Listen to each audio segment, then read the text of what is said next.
पौलाचे रोमकरास पत्र अध्याय 5 वचन 6 ते 8 पर्यंत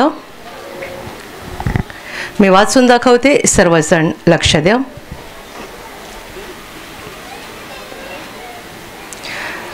आपण दुर्बळ असतानाच ख्रिस्त सुवेळी अभक्तांसाठी मरण पावला. नीतिमान मनुष्यासाठी कोणी मरणारा विरळा, चांगल्या मनुष्यासाठी मरण्यास कदाचित कोणी धाडस करेल. परंतु देव आपणावरच्या स्वतःच्या प्रीतीचे प्रमाण हे देतो की आपण पापी असतानाच ख्रिस्त आपणासाठी मरण पावला. Hallelujah, hallelujah, hallelujah, hallelujah, hallelujah. माझ्या प्रिय भावांनो आणि बहिणींनो, या वचनातून संत पौल आपल्याला देवाच्या प्रीतीविषयी अगदी उघडपणे आणि स्पष्टपणे सांगत आहे. तो म्हणत आहे, आपण दुर्बळ असतानाच, आपण म्हणजे या जगातली माणसं सगळी दुर्बळ असताना, अशक्त असताना, कमजोर असताना, सुवेळी म्हणजे योग्य वेळेला येशू ख्रिस्त अभक्तांसाठी म्हणजे पापी लोकांसाठी मरण पावला. Hallelujah, hallelujah, hallelujah, hallelujah. हे देवाचं आपल्यावरील प्रेम आहे. आपण पापी असताना, आपण दुबळे असताना, आता दुबळे म्हणजे कशाने दुबळे, कशाने कमजोर, आत्म्याने. माणसाचं जीवन खऱ्या अर्थाने अशक्त आणि दुबळं आहे जोपर्यंत तो एक पापी आत्मा आहे आणि जोपर्यंत त्याला पापांची क्षमा झालेली नाहीये. हालेलुया. आपण दुर्बळ असतानाच ख्रिस्त सुवेळी अभक्तांसाठी म्हणजे पाप्यांसाठी मरण पावला. पुढे तो असं म्हणतोय, नीतिमान मनुष्यासाठी कोणी मरणारा विरळा, चांगल्या मनुष्यासाठी कदाचित कोणी मरण्याचं धाडस करेल. एखादा नीतिमान माणूस आहे, चांगला माणूस आहे, होऊ शकतं की कदाचित कोणी त्यांच्यासाठी मरण्याचं धाडस करेल.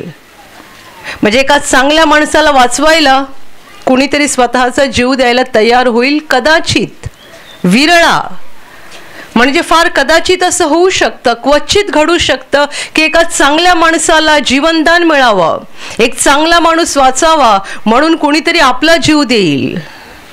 सहसा घडत नाही, पण पौल म्हणतो कदाचित होईल. पण देव आपल्यावरील त्याच्या प्रेमाचं, प्रीतीचं प्रमाण, देवाचं आपल्यावर जे प्रेम आहे त्याचा पुरावा तो आपल्याला असा देतो की आपण पापी असतानाच ख्रिस्त आपणासाठी मरण पावला. Hallelujah, hallelujah, hallelujah. खरं तर चांगल्या माणसासाठी सुद्धा कोणी मरायला तयार होत नाही. चांगल्या माणसासाठी पण कोणी आपला जीव द्यायला तयार होत नाही, कारण प्रत्येकाला आपला जीव प्यारा असतो. आणि जर चांगल्या माणसासाठी जर कोणी आपला जीव द्यायला तयार नाही तर वाईटासाठी कोण देईल सांगा बरे. चांगल्यासाठी क्वचित कोणी देईल. म्हणजे एखादा चांगला मुलगा आहे, कमावतो, चांगला आहे, आई वडिलांना बघतो आणि अचानक आजारी झाला आणि कळालं की त्याच्या दोन्ही किडण्या निकामी झालेल्या आहेत. आणि जेव्हा घरच्यांना ही बातमी कळते सगळे दुःखी होतात आणि मग डॉक्टर म्हणतात एकच मार्ग आहे, कोणीतरी याला किडनी दान करायला पाहिजे. जर याला कोणी किडनी दान केली तर हा वाचू शकतो. तेव्हा त्याची आई पहिली पुढे येणार. म्हणजे तो माणूस चांगला असेल आणि तिचं आपल्या मुलावर प्रेम असेल तर ती सांगणार, माझी किडनी काढून मुलाला द्या, मी मेले तर चालेल पण माझा मुलगा वाचला पाहिजे. पण तो दारुडा असेल आणि आईला जीवन नरकासारखं त्याने करून ठेवलं असेल तर आई सांगेल का सांगा. आपल्या केंद्रातली एक साक्ष मला आठवते. ज्या माणसाला केंद्राच्या गेटवर बसून देवाने वाचवलं दारूच्या व्यसनातून. त्याला त्याची मावशी घेऊन आली होती, पण त्याला आतमध्ये यायचं नव्हतं. तो गेटवरच बसून राहिला होता आणि तिकडूनच परत गेला तिच्यासोबत, आतमध्ये आलाच नाही. पण त्याच्या मावशीचा विश्वास, ज्यामुळे देवाची दया त्याच्यावर झाली आणि तो दारूच्या व्यसनातून सुटला, मुक्त झाला. मग काही महिन्यांनी जेव्हा साक्ष देण्यासाठी त्याला आणलं, तेव्हा तो आला, त्याची मावशी आली आणि त्याची आई पण आली. आणि त्याची आई म्हणते, माझं जीवन एवढी वर्षे एवढं खराब झालेलं होतं या मुलामुळे की मला वाटत होतं हा मेला असता तर मी सुटले असते, हा मेला असता तर मी सुटले असते. कारण आम्ही कुठेच राहू शकत नव्हतो. आम्ही कुठे पण राहायला गेलो, हा त्या ठिकाणी इतकी भांडणं करायचा की सगळे घरमालक आम्हाला हकलून लावायचे. एका ठिकाणी 2 महिने, एका ठिकाणी 3 महिने, असं दर 2-3 महिन्याला आम्हाला बिस्तरा उचलून कुठेतरी पळावं लागायचं. कारण हा एवढा भयानक वागायचा, दारू पिऊन पिऊन पिऊन. त्याने माझं जीवन नरकासारखं केलं होतं. एवढी परिस्थिती भयानक होती की मला असं झालं होतं की हा मेला असता तर मी सुटले असते. म्हणून मी म्हटलं की अशा दारुड्याच्या जर किडनी फेल झाल्या तर आई पुढे नाही येणार. ती म्हणेल माझी सुटका होईल, हा जर मेला तर मी सुटेन. आणि अशा आईला आपण काही दोष पण लावू शकणार नाही, कारण तिने काय दुःख भोगलं ते तिलाच माहिती. आपण त्या दुःखातून गेलो नाही, आपण तिला काही दोष देऊ शकत नाही. पण स्थिती अशी आहे, चांगल्या माणसासाठी पण कोणी मरायला तयार होत नाही, तर वाईटासाठी कोण तयार होईल? वाईटासाठी कोण कशाला आपला जीव देईल? वाईटाच्या बाबतीत लोक समजतात की हा मेला तर चालेल, माझी सुटका होईल. खूप वर्षापूर्वी एक माणूस ब्रदरांना भेटण्यासाठी आलेला होता. तो हैराण झाला होता आपल्या एकुलते एका मुलाच्या त्रासामुळे. आणि हा माणूस ब्रदरांना म्हणतो, माझा मुलगा मला एवढा सतावतो, एवढा सतावतो, एवढा सतावतो की मी गुंडांना सुपारी दिली होती माझ्या मुलाला मारून टाकायला. बाप, जन्मदाता बाप म्हणतोय, मी माझ्या मुलाला मारण्यासाठी गुंडांना सुपारी पण देऊन चुकलो होतो, एवढा मी माझ्या मुलाला वैतागून गेलेलो आहे. चांगल्या माणसासाठी कदाचित कोणी मरण्याचं धाडस करेल, पण वाईटासाठी कोणी आपला जीव देत नाही. उलट वाईट माणसाच्या बाबतीत सगळ्यांना वाटतं, अगदी जन्मदाते आई वडिलांना पण वाटतं की हा संपला तर बरं होईल, आमची त्याच्यातून सुटका होईल. म्हणून देवाचं प्रेम किती मोठं आहे हे संत पौल आपल्याला ह्याच्यातून दाखवत आहे. नीतिमान माणसासाठी मरणारा विरळा, चांगल्या माणसासाठी कदाचित कोणी मरण्याचं धाडस करेल, पण देव आपल्यावरील त्याच्या प्रीतीचं प्रमाण हे देतो की आपण पापी असतानाच ख्रिस्त आपल्यासाठी मरण पावला. Hallelujah, hallelujah, hallelujah. इथे बसलेले सगळे जण आणि माझ्यापासून सुरुवात करून आपण सगळेच पापाच्या घाणीने भरलेलो होतो आणि कुणाचीच काही लायकी नव्हती की आपण अनंत जीवनात जाऊ शकतो. कुणाचीच लायकी नव्हती की देवाने आपल्यावर प्रेम करायला पाहिजे. कुणाचीच पात्रता नव्हती की देवाने आपली हाक ऐकायला पाहिजे. कुणाचीच पात्रता नाहीये की देवाने आपल्या प्रार्थनेला उत्तर द्यायला पाहिजे. कुणाचीच लायकी नाहीये की आपण मागावं आणि देवाने सांगावं हा मी देतोय तुला म्हणून. कुणाचीच लायकी नाहीये, कारण आपण सगळेच पापी होतो. हे देवाचं प्रेम की आपण पापी असताना आपल्याला वाचवण्यासाठी देव मानव बनला आणि तो या जगात आला. त्याने देवाचं हृदय माणसाला दाखवलं, आजारांना बरं केलं, पश्चाताप करणाऱ्याने त्याने पापांची क्षमा दिली आणि त्याने लोकांच्या जीवनातली दुःख काढून टाकून देवाचं हृदय कसं आहे, आपल्याबद्दल देवाला काय वाटतं, देवाच्या भावना काय आहे, देवाचं मन काय आहे हे त्याने जगाला दाखवलं. आणि सगळ्यात शेवटी संपूर्ण मानवतेच्या पापांची शिक्षा, पापांची घाण स्वतःवर घेऊन त्याने क्रूसावर प्राण दिला. आपल्या पापांची घाण येशूने घेतली. तो पवित्र आहे आणि आपण पापी आहोत. पण आपल्या पापांची घाण सगळी येशूने स्वतःवर घेतली आणि आपल्याला सोडवलं. हे देवाचं सगळ्यात मोठं प्रेम आहे. आपण पापी असतानाच ख्रिस्त आपल्यासाठी मरण पावला. चांगल्या माणसासाठी कोणी आपला जीव द्यायला तयार होत नाही, तर वाईटासाठी कोण कशाला आपला जीव देईल. पण देवाने आपल्यावर एवढं प्रेम केलं की आपण वाईट, पापी, दुष्ट, अहंकारी आणि अस्वच्छ आणि अपवित्र आणि अमंगळ असताना सुद्धा देव आपल्याला वाचवण्यासाठी स्वर्गातून या पृथ्वीवर आला. त्याने आपली पाप घेतली, तो तडफडला, विव्हळला. येशूने आपल्यासाठी किती दुःख भोगलं सांगा, किती दुःख भोगलं. येशूच्या दुःखाची तुलना आपण दुसऱ्या कोणत्याही दुःखाबरोबर करू शकत नाही. कारण प्रत्येक माणूस जो आजारात आहे किंवा संकटात आहे किंवा दुःखात आहे, तो आपल्या पापाचं ओझं उचलतो. पण येशूने संपूर्ण मानवतेच्या पापांचं ओझं उचललं. संपूर्ण मानवतेच्या पापांची शिक्षा त्याने स्वतःवर घेतली. तो पवित्र असून त्याने आपली पाप घेतली. किती भयानक शिक्षा त्याने भोगली, किती भयानक वेदना आणि त्रास त्याने सहन केला आणि आपल्यासाठी तडफडत त्याने क्रूसावरती प्राण दिला. हे देवाचं प्रेम आहे की आपण पापी असताना पण देवाला वाटत होतं, हा माझा मुलगा, ही माझी मुलगी वाचली पाहिजे, यांना पापांची क्षमा झाली पाहिजे.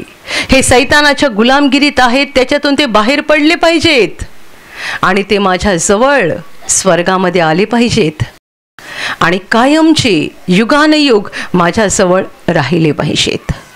Hallelujah, hallelujah, hallelujah. हल्ली तर आपले आईबाप पण 3 वर्षाच्या मुलाला शाळेत ह्यासाठी पाठवतात की तेवढा वेळ घरामध्ये कटकट कमी. बरोबर ना? काही आई वडील मुलांना ह्यासाठी पाठवतात की जरा 2 तास जीवाला विश्रांती मिळेल. शाळेमध्ये 2 तास ती कोण अंगणवाडीची बाई आहे ती सांभाळून घेईल त्याला, तोपर्यंत माझ्या जीवाला शांती मिळेल. 3 वर्षाचं मूल पण आईला सहन होईन असं होतं. तिला 2 तास का होईना तेवढी तरी विश्रांती पाहिजे, तेवढी तरी सुटका पाहिजे आपल्या मुलाकडून. आणि देव आपल्यासारखे घाणेरडे आणि पापी लोकांकडे बघतो आणि तो म्हणतो, मला तुम्ही हवे आहात. तुम्ही पापी आहात आणि तुम्ही त्या दुष्ट सैतानाचे गुलाम आहात, पण मला तुम्ही हवे आहात. पण आपण ज्या स्थितीमध्ये आहोत त्या स्थितीत देव आपल्याला घेऊ शकत नव्हता. कारण आपल्या पापामुळे आपण अशुद्ध, अपवित्र झालेलो होतो आणि या स्थितीत देव आपल्याला स्वर्गात घेऊ शकत नव्हता. म्हणून तर आपल्याला वाचवण्यासाठी देवाने एवढी मोठी योजना आखली की त्याचा पुत्र, आता देवाचा पुत्र म्हणजे देवापासून निघालेला प्रकाश, ज्याने मानव रूप धारण केलं आणि तो या जगात आला, म्हणजे तो स्वतः परमेश्वर मानव रूप घेऊन आला. त्याने आपली पाप घेतली आणि त्याने स्वतःचं पवित्र रक्त ओतलं. कारण शास्त्र म्हणतं की रक्त ओतल्यापासून पाप क्षमा होत नाही. देवाच्या पुत्राने स्वतःचं रक्त ओतलं अशासाठी की त्याच्या पवित्र रक्ताने आपल्या आत्म्यावरची सगळी घाण, अमंगळपणा, अपवित्रता धुतली जावी. आपण शुद्ध व्हावं, नीतिमान बनावं आणि आपण देवाच्या घरात जाण्यासाठी लायक बनावं. Hallelujah, hallelujah, hallelujah. तुमच्यापैकी जेवढ्यांना पाप क्षमा झालेली आहे, प्रत्येकाने ही गोष्ट सदैव लक्षात ठेवली पाहिजे. मी नीतिमान आहे, पण माझं नीतिमत्व माझं नाहीये, प्रभूचं आहे. माझ्या आत्म्याला सफेद कपडे घालण्यात आलेले आहेत. डागाळलेले आणि पापी आणि अशुद्ध कपडे काढून टाकण्यात आलेले आहेत. पण माझ्या आत्म्याला जे शुभ्र कपडे आहेत ते माझे नाही आहेत, ते माझ्या प्रभूचे आहेत. त्याने त्याचे शुभ्र कपडे मला घातलेले आहेत. कारण मी तर जन्माचा पापी होतो, मी तर जन्माची पापी होते, माझी काही लायकी नव्हती. मला त्याचं नीतिमत्व मिळालं, मला त्याची पवित्रता प्राप्त झाली. Hallelujah, hallelujah, hallelujah, hallelujah.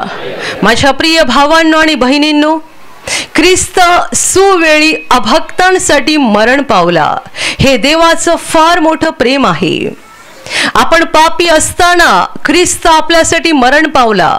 आपल्या चांगुलपणामुळे नाही, आपल्या भल्या कामांमुळे नाही, आपण काहीतरी देवाला खुश करणारे जीवन जगलो म्हणून आपल्याला अनंत जीवनात घेण्यासाठी ख्रिस्त क्रूसावर मेला असं नाही, तर आपण पापी असतानाच आपल्याला वाचवण्यासाठी येशू ख्रिस्ताने क्रूसावरती मरण पत्करलं. म्हणून माझ्या प्रिय भावांनो आणि बहिणींनो, आपल्याला या देवाच्या प्रेमाकडे सतत बघता आलं पाहिजे. आणि आपण जीवनात कितीही आशीर्वादित लोक झालो, कितीही आशीर्वादित बनलो, आपलं जीवन किती आनंदाने भरून गेलं, तरी आपल्याला समजलं पाहिजे या सगळ्याचं मूळ कुठे आहे. मी पापी असताना ख्रिस्त माझ्यासाठी क्रूसावर मरण पावला. Hallelujah, hallelujah, hallelujah. तो जर क्रूसावर मेला नसता तर तुम्ही आणि मी आपण इकडे नसतो, कुणालाही पाप क्षमा नसती. आणि जर पाप क्षमा नाहीये तर देवाशी समेट नाहीये, आणि जर देवाशी समेट नाहीये तर जीवन नरकासारखं आहे, अंधाराने भरलेलं आहे. आज तुम्ही सांगू शकता मी प्रार्थना केली आणि प्रभूने माझी प्रार्थना ऐकली, मी मागितलं आणि देवाने मला दिलं, हे आपण आता बोलू शकतो. कारण येशूच्या रक्ताद्वारे पाप क्षमा मिळवून आपला देवाशी समेट झालेला आहे. पापामुळे आपण देवापासून विभक्त झालो होतो, पण येशूच्या द्वारे पाप क्षमा मिळवून आपण पुन्हा देवाशी जोडले गेलो. म्हणून आता आपण हाक मारतो आणि देव ऐकतो, आपण मागतो आणि देव आपल्याला देतो, देव आपल्या प्रार्थनेला उत्तर देतो. कारण आत्ता आपण येशूच्या रक्ताद्वारे देवाशी जोडले गेलेलो आहोत. जगभरात केवढे लोक आहेत म्हणतात आम्ही खूप वर्षे प्रार्थना केली, प्रार्थनेने काय होतं. लोक इथे येऊन मोठमोठ्या साक्षी देतात, आणि इथेच नाही, जिथे जिथे येशूच्या सुवार्तेची घोषणा होत आहे त्या त्या ठिकाणी लोक साक्ष देतात, आम्ही देवाकडे मागितलं, आम्हाला मिळालं, आम्हाला हा आशीर्वाद मिळाला, ही आसरमुक्ती मिळाली, अनेक आशीर्वाद, इतके की त्यांचं जीवन आशीर्वादाने संपन्न होऊन जातं, मजबूत जीवन बनतं. पण माझ्या प्रिय भावांनो आणि बहिणींनो, या सगळ्याचं कारण काय आहे. ख्रिस्त आपल्यासाठी मरण पावला. हे जर झालं नसतं तर आपण देवाशी जोडले गेलो नसतो. जगभरात जिकडे जिकडे येशूच्या नावाची घोषणा होते, त्याच्या क्रूसाच्या बलिदानाची घोषणा होते, मग वदना असो की नायगाव असो, आणि मग महाराष्ट्रातलं कोणतंही ठिकाण असो, भारतातलं कोणतंही ठिकाण असो की जगातला कोणताही देश असो, जिथे जिथे येशूच्या वधस्तंभाच्या बलिदानाची घोषणा होते त्या त्या ठिकाणी लोक अनुभव घेतात की आम्ही प्रार्थना करतो आणि देव आम्हाला उत्तर देतो, आम्ही मागतो आणि देव आम्हाला देतो, देव आमचे शब्द ऐकतो. इतकंच कशाला, देव आमच्या मनातले विचार पण पाहतो. आम्ही काही गोष्टी मागत नाही, फक्त मनात आणतो आणि देव आमच्या पुढ्यात हजर करून ठेवतो. जे मागितलं नाही ते पण देव देतो. आम्हाला फक्त इच्छा झाली होती किंवा मनात विचार आला होता आणि देव आमच्यासाठी ती गोष्ट करतो. Hallelujah, hallelujah, hallelujah. पण या पलीकडे, याच्या बाहेर लोक ओरडत आहेत, प्रार्थनेने काय होतं, आम्ही खूप प्रार्थना केली, काही होत नाहीये, खूप उपास तपास केले, खूप नवस केले, खूप काही केलं, प्रार्थनेने काही घडत नाही, देव काही ऐकत नाही, देव कुणाला काही उत्तर देत नाही. जी प्रार्थना येशूच्या क्रूसाच्या माध्यमातून नाहीये त्या प्रार्थनेची उत्तर लोकांना मिळत नाहीयेत. कारण जर तुमचा देवाशी समेटच झालेला नाहीये तर ज्याप्रमाणे बायबल म्हणतं, परमेश्वर स्वतः म्हणाला, तुमचे अपराध तुम्ही आणि मी आपल्यामध्ये आडभिंतीसारखे उभे राहिलेले आहेत.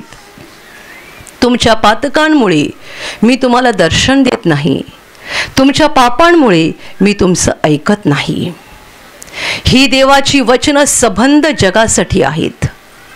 परमेश्वर अखिल मानवतेला सांगत आहे, पहा, उद्धार करवत नाही एवढा माझा हात तोकडा झालेला नाहीये, तुम्हाला तुमच्या संकटातून दुःखातून बाहेर काढवत नाहीये एवढा माझा हात तोकडा पडलेला नाहीये.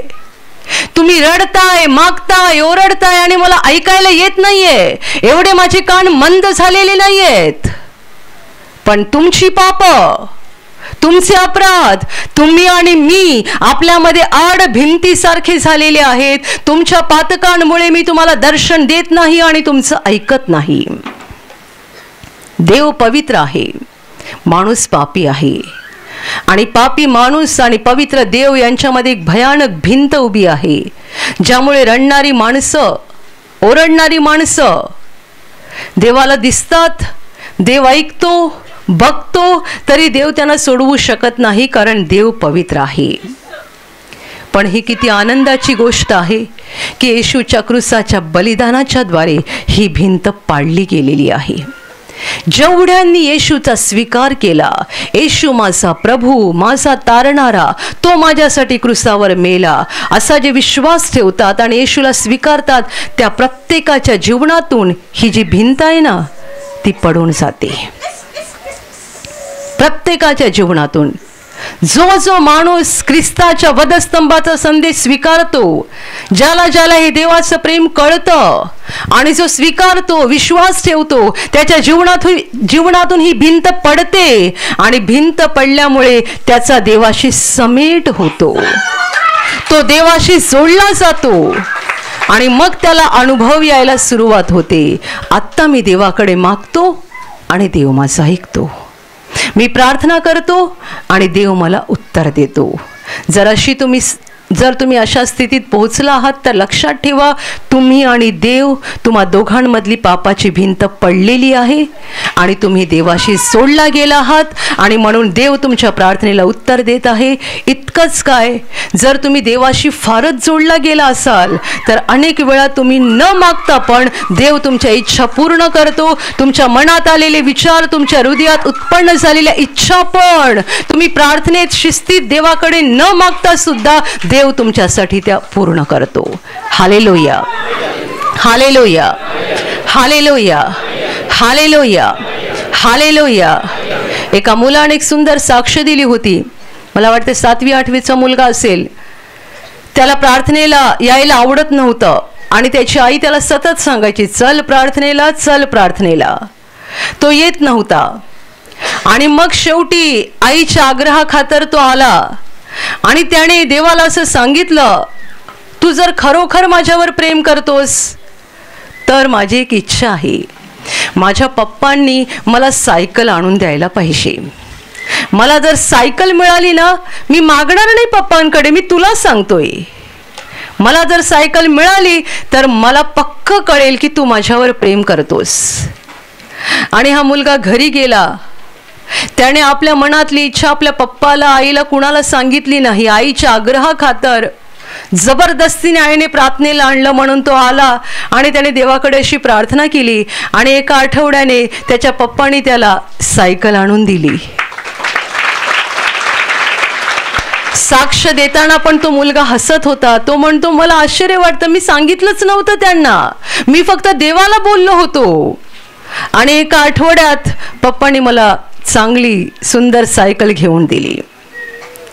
माझ्या प्रिय भावांनो आणि बहिणींनो, देवाशी जोडलं जाणं किती आनंदाचं आहे. फक्त आपण विचार करतो आणि देव आपल्या इच्छा पूर्ण करतो. या मुलाने आपल्या बापाला सांगितलं नाही. त्याच्या बापाला कुठून कळालं? त्याच्या बापाला त्याच्या खऱ्या बापाने सांगितलं, जो स्वर्गात बसलेला आहे. Hallelujah, hallelujah. म्हणून देव तुमचा पण बाप आहे आणि तुमच्या मुलांचा पण बाप आहे. बाबा, पप्पा. देव आपला पण पप्पा आहे आणि आपल्या मुलांचा पण पप्पा आहे. तो कुणाचा आजोबा नाही आणि पणजोबा नाही आहे. असं नका सांगू की तो माझा बाबा आहे त्यामुळे तुझा आजोबा आहे. तुमच्या मुलांना असं नका शिकवू की देव माझा बाबा आहे म्हणून तुझा आजोबा आहे. बरं का, देव कुणाचा आजोबा आणि पणजोबा नाहीये, तो सगळ्यांचाच बाबा आहे. Hallelujah, hallelujah. कारण भले तुम्ही मुलांना शारीरिक जन्म दिलेला आहे, पण सगळ्यांच्या शरीराचा आणि आत्म्याचा निर्माता, सृष्टीकर्ता आणि जीवनदाता तो परमेश्वर आहे. Hallelujah, hallelujah, hallelujah. आपल्यापैकी प्रत्येकावर देव प्रेम करतो. प्रत्येकावर. देवाला आपल्याला विपुल जीवन द्यायचं आहे. आनंद, शांती, सुख हे देवाला आपल्याला जगात द्यायचं आहे. सुख म्हणजे जगाचं सुख नाहीये, देवाच्या राज्यातलं खरं सुख, खरा आत्मिक आनंद देवाला आपल्याला द्यायचं आहे. आपलं जीवन जे दुबळं आहे आणि कमजोर आहे ते देवाला सामर्थ्यशाली बनवायचं आहे, संपन्न बनवायचं आहे. Hallelujah, hallelujah, hallelujah. वचन असं म्हणतं की आपण दुर्बळ असतानाच ख्रिस्त अभक्तांसाठी मरण पावला. आपण दुर्बळ होतो म्हणजे काय? काही श्रीमंत लोक म्हणतील आम्ही कधी दुबळे होतो, आमच्याकडे तर खूप पैसा आहे. धनवान म्हणतील आम्ही कधी दुबळे होतो, आम्ही तर मजबूत लोक आहोत. आणि कोणी बॉडी बिल्डर असेल, शरीराने फार ताकदवान असेल, त्याला तर हे कधीच पटणार नाही की मी दुबळा आहे म्हणून. ज्याच्या अंगामध्ये खूप ताकद आहे त्याला कधीच पटणार नाही की मी दुबळा आहे. पण लक्षात घ्या, जेवढे पापी आहेत आणि जेवढे पापामध्ये आहेत ते सगळे दुबळे आहेत. तुमच्याकडे शरीराची ताकद असेल पण जर तुम्ही पापात आहात तर तुम्ही दुबळे आहात. तुमच्याकडे पैशाची ताकद असेल पण जर तुम्ही पापात आहात तर तुम्ही दुबळे आहात. तुमच्याकडे मालमत्तेची ताकद असेल पण जर तुम्ही पापी आहात तर तुम्ही दुबळे आहात. तुमच्याकडे शिक्षणाची ताकद असेल पण तुम्ही जर पापात आहात तर तुम्ही दुबळे आहात. तुमच्याकडे जगातल्या मान प्रतिष्ठेची ताकद असेल, तुम्ही जगात एक प्रतिष्ठित व्यक्ती असाल, लोक तुमचा मान ठेवत असतील, तुम्हाला सलाम ठोकत असतील, पण जर तुम्ही पापी आहात तर तुम्ही दुबळे आहात. पैसा, मालमत्ता, शिक्षणाच्या पदव्या, जगातला मान सन्मान, शरीराची ताकद कोणालाही जीवन देऊ शकत नाही, कोणालाच नाही. शरीराची ताकद, पैशाची ताकद, शिक्षणाची ताकद, जगाच्या मान प्रतिष्ठेची ताकद काय कामाची आहे? मान प्रतिष्ठा, जोपर्यंत तुमच्याकडे अधिकार आहे लोक तुम्हाला सलाम ठोकतील, पण तो अधिकार काही काळाचा असतो. तो काळ संपला की मग तुम्ही अंथरुणावर आजारी अवस्थेत पडून राहता, कोणी तुमच्याकडे ढुंकून पण बघत नाही. आपण दुबळे आहोत, लक्षात ठेवा. जो पापी आहे तो दुबळा आहे, त्याचा आत्मा दुबळा आहे, आणि ज्याचा आत्मा दुबळा आहे तो सर्वांगी दुबळा आहे, सगळ्या बाजूनेच दुबळा आहे.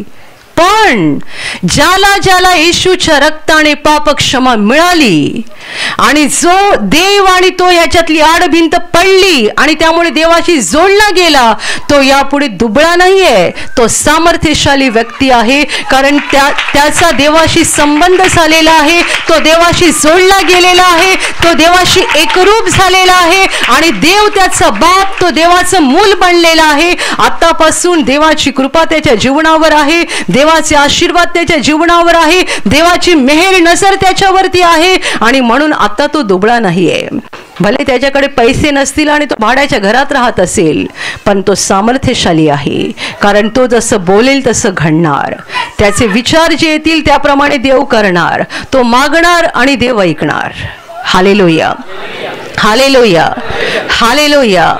मला एका प्रार्थना चालवणाऱ्या बंधूने एक उदाहरण सांगितलं, एक घटना सांगितली, ऐकून मला हसायला आलं. पण तुम्हाला सांगते, घटना अशी आहे की ते भाऊ एका ठिकाणी प्रार्थना घेतात. तिकडे एक भाऊ प्रार्थनेला येतात, थोडे वयस्कर आहेत.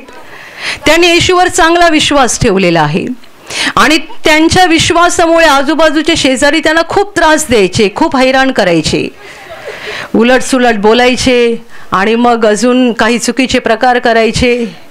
या बंधूने बराच काळपर्यंत ते सहन केलं. एक दिवस काही शेजारी त्यांच्याकडे आले आणि त्यांना काही शिव्या द्यायला लागले, काय उलटसुलट बोलायला लागले. तेव्हा हा वयस्कर बंधू त्यांना म्हणतो, बघा इतके दिवस मी शांत होतो, पण मी ज्याच्यावर विश्वास ठेवलाय ना त्याच्याकडे जर मी एक प्रार्थना केली ना तर तुम्ही दिसायचेच गायब व्हाल. ते जे घाबरून पळाले ते परत आलेच नाहीत. त्यांना वाटलं हा याचा देव काहीतरी जादूटोणा करतो वाटते, काहीतरी भगतगिरी करेल हा, कारण हा म्हणतो मी ज्याच्यावर विश्वास ठेवला आहे त्याच्याकडे जर मी एक प्रार्थना केली ना तर तुम्ही दिसायचे गायब व्हाल. हालेलुया. मला ऐकून हसू आलं, पण हे खरं आहे. देवाचा माणूस दुबळा नाहीये, सामर्थ्यशाली आहे. देवाचा माणूस दुबळा नाहीये, सामर्थ्यशाली आहे. तुम्हाला जर पापांची क्षमा झालेली आहे तर कधी स्वतःला दुबळे समजू नका. तुम्ही गरीब असाल आणि भाड्याच्या घरात राहत असाल पण तरी तुम्ही सामर्थ्यशाली आहात. आणि आपल्या पुढे आदर्श आहे येशूचा प्रमुख शिष्य पेत्र आणि लाडका शिष्य योहान. लंगड्या भिकाऱ्याला बोलले होते, तुला देण्यासाठी माझ्याजवळ सोनं रूपं काही नाहीये. गरीब माणूस. पेत्र बिचारा गरीब होता ना, कारण येशूसाठी त्याने सगळं सोडलं होतं. तुला देण्यासाठी माझ्याजवळ सोनं रूपं काही नाहीये, पण जे आहे ते तुला देतो. नासुरी येशूच्या नावाने चालू लाग. आणि त्या लंगड्या भिकाऱ्याचा हात धरून उठवलं, तो लगेच उडी मारून उभा राहिला. बायबल म्हणतं की त्याच्या पायामध्ये घोट्यामध्ये बळ आलं, तो उडी मारून उभा राहिला. जन्माचा लंगडा जो कधी उभा राहिला नव्हता, चालला नव्हता, तो उडी मारून उभा राहिला आणि चालू लागला. पेत्राकडे सोन्या रुपयाची ताकद नव्हती, पण पेत्राकडे देवाची ताकद होती. Hallelujah, hallelujah, hallelujah, hallelujah. किती श्रीमंत लोक मोठाल्या आजाराने मरण पावतात, त्यांचा पैसा त्यांना वाचवू शकत नाही. किती लोक वेगवेगळ्या आजारात आणि वेगवेगळ्या कष्टात संपून जातात, त्यांची जगिक ताकद त्यांना वाचवू शकत नाही. म्हणून ही ताकद खरी ताकद नाहीये. जर आपला देवाशी संबंध जोडला गेलेला आहे, आपण देवाशी एक रूप झालेलो आहोत, जर आपल्यामधली आणि देवामधली आडभिंत पडलेली आहे तर आपण बलवान बनत चाललेलो आहोत. कारण आपलं नातं जगातल्या माणसाबरोबर नाही, तर जो आपल्या देहाचा आणि आत्म्याचा बाप त्या सर्व समर्थ देवाशी जोडलं गेलं आहे. Hallelujah, hallelujah. कधीही निराश होऊ नका, कधी हताश होऊ नका. नेहमी लक्षात ठेवा की निराशा हे सैतानाचं फार मोठं हत्यार आहे. सैतानाची काही हत्यारं फार मोठी आहे. ज्याप्रमाणे भीती सैतानाचं हत्यार आहे, भीती, त्याप्रमाणे निराशा हत्यार आहे. तो आपल्याला निराश करतो. निराश. आपल्या जीवनात काही वाईट गोष्टी घडल्या, काही मनाविरुद्ध घडलं की तो आपल्याला सांगतो, बघ देवाने तुला सोडलंय, काय फायदा प्रार्थनेला जाऊन, काय फायदा हे करून, काय फायदा बायबल वाचून. तो आपल्याला निराश करतो. निराश होऊ नका. देवाचं आपल्यावर प्रेम आहे. देव आपल्यावर प्रेम करतो. आणि केवढं प्रेम करतो. आपण पापी असतानाच ख्रिस्त आपल्यासाठी मरण पावला. जेव्हा तुम्ही खूप दुःखात असता, खूप दुःखात, तेव्हा डोळे बंद करा आणि आठवण करा. आपल्या मनाच्या डोळ्यांनी बघा, जेव्हा आपल्या प्रभूला त्याच्या पाठीवर चापकाचा मार दिला जात होता आणि तो तडफडत होता, ते दृश्य डोळ्यासमोर आणा. तुमच्यापैकी बहुतेकांनी येशूच्या दुःख सहनावरचा सिनेमा बघितला असेल. ज्यांनी बघितला नाहीये तुम्ही बघून घ्या. आपण निवासी शिबिरात पण दाखवतो. ही जी महत्वाची दृश्य असतात ना, ही आपल्या डोक्यामध्ये, मेंदूमध्ये आणि अंतकरणामध्ये फिट करून ठेवा. फिट, घट्ट करून ठेवा. कोणत्याही खोडरबरने ती खोडता आली पाहिजे नाहीत. जेव्हा खूप दुःखात असता, खूप निराश असता, तेव्हा डोळे बंद करून ते दृश्य आठवा. जेव्हा आमच्या प्रभूच्या पाठीवर चापकाचा मार दिला जात होता, तेव्हा तो कसा तडफडत होता, किती विव्हळत होता, त्याचं रक्त कसं जमिनीवर पडत होतं. मी त्याच्यापेक्षा मोठं दुःख भोगत नाहीये, कारण हा प्रत्येक फटका ही माझ्या पापांची शिक्षा होती. जेव्हा त्याच्या हातावर खिळा ठोकला गेला, तो किती तडफडला. आमच्या हाताला एक टाचण टोचली तरी सहन होत नाही. तो खिळा हातातून पुढून गेला, मागून बाहेर आला, आर पार गेला. ते दृश्य आठवा. अशासाठी आठवा की जेव्हा तुम्ही ते बघाल तेव्हा तुम्हाला दिसेल, जाणीव होईल, पुन्हा एकदा आठवण होईल, देव माझ्यावर केवढं प्रेम करतो. हे सगळं त्याने माझ्यासाठी सोसलं, माझ्यासाठी. त्यामुळे आज मी किती दुःखात असलो तरी मला निराश व्हायचं नाहीये. देवाचं माझ्यावरचं प्रेम संपलेलं नाहीये. देवाने मला सोडलं नाहीये. देवाचं जर प्रेम संपलं असतं किंवा देवाच्या प्रेमाला जर मर्यादा असती तर ख्रिस्त जगात आलाच नसता. नोहाच्या काळात जेव्हा पाप वाढली आणि देवाला फार संताप आला, तेव्हा जलप्रलय होऊन सबंध पृथ्वीवरच्या जीवसृष्टीचा नाश झाला. या दुसऱ्या वेळेला पण देवाला ते सहज शक्य होतं. जलप्रलय होऊन, मोठा पाऊस पाडून किंवा आकाशातून अग्नी पाडून तो संपूर्ण मानवतेला खाक करू शकत होता. आजही तो करू शकतो. तो दुबळा नाहीये. त्याचं सामर्थ्य आणि त्याची ताकद खूप मोठी आहे. पण देवाने मानवाला नष्ट केलं नाही, तर मानवाला वाचवण्यासाठी तो स्वतः मानव झाला आणि या जगात येऊन मानवतेची पाप स्वतःवर घेऊन त्याने क्रूसावर प्राण दिला. म्हणून मी सांगितलं, जेव्हा तुम्ही निराश होता तेव्हा आपले डोळे बंद करा आणि प्रभूच्या दुःख सहनाची दृश्य डोळ्यासमोर आणा. त्याच्याने तुम्हाला पुन्हा एकदा अगदी प्रकर्षाने जाणीव होईल की माझा प्रभू माझ्यावर केवढं प्रेम करतो. हे दुःख त्याने माझ्यासाठी भोगलं, तर मग आत्ता या संकटात पण तो मला सोडणार नाही. आता या आजारात पण तो मला सोडणार नाही. त्याने जर तेव्हा माझ्यासाठी दुःख भोगलं आणि मला त्या दुष्ट सैतानाच्या हातातून बाहेर काढलं, तर तो आत्ता पण तेच प्रेम माझ्यावर दाखवणार आणि मला या दुःखातून बाहेर काढणार. Hallelujah, hallelujah, hallelujah. नीतिमान मनुष्यासाठी कोणी मरणारा विरळा, चांगल्या माणसासाठी कदाचित कोणी मरण्याचं धाडस करेल, परंतु देव आपणावरील त्याच्या प्रीतीचं प्रमाण हे देतो की आपण पापी असतानाच ख्रिस्त आपल्यासाठी मरण पावला. Hallelujah, hallelujah, hallelujah. आणि आता मी तुमच्यासाठी प्रार्थना करणार आहे. पूर्ण विश्वास ठेवा की प्रभू येशू एका क्षणात तुम्हाला स्पर्श करून बरं करेल. एका क्षणात तो तुमच्या जीवनातलं दुःख काढून टाकेल, कारण प्रभू आजही जिवंत आहे. 2000 वर्षांपूर्वी तो देहरूपात या जगात होता. आज देहरूपात नाही आहे, पण आत्म्याच्या रूपाने आहे. आणि जिथे जिथे लोक त्याच्यावर विश्वास ठेवतात आणि विश्वासाने त्याला हाक मारतात, तिकडे तिकडे तो त्यांच्या अगदी जवळ असतो. त्यांना बरं करायला, त्यांना आनंदित करायला आणि त्यांना सैतानाच्या हातातून सोडवायला तो नेहमीच तयार असतो. म्हणून विश्वास ठेवा, प्रभू इथे आहे. तो तुम्हाला स्पर्श करेल आणि तुमचं जीवन बदलून टाकेल. जिथे तुम्हाला आजार आहे तिथे विश्वासाने हात ठेवा आणि तिथे हात ठेवणं शक्य नसेल तर छातीवर हात ठेवा. प्रभू येशूच्या नावाने या क्षणाला तुमच्या शरीरातले सगळे आजार नष्ट होत, प्रभू येशूच्या नावाने तुमच्या जीवनातील सगळी दुःख निघून जावोत. सैतानाची सर्व कामं तुमच्या घरातून आणि तुमच्या कुटुंबातून प्रभू येशूच्या नावाने पूर्णपणे नष्ट होत.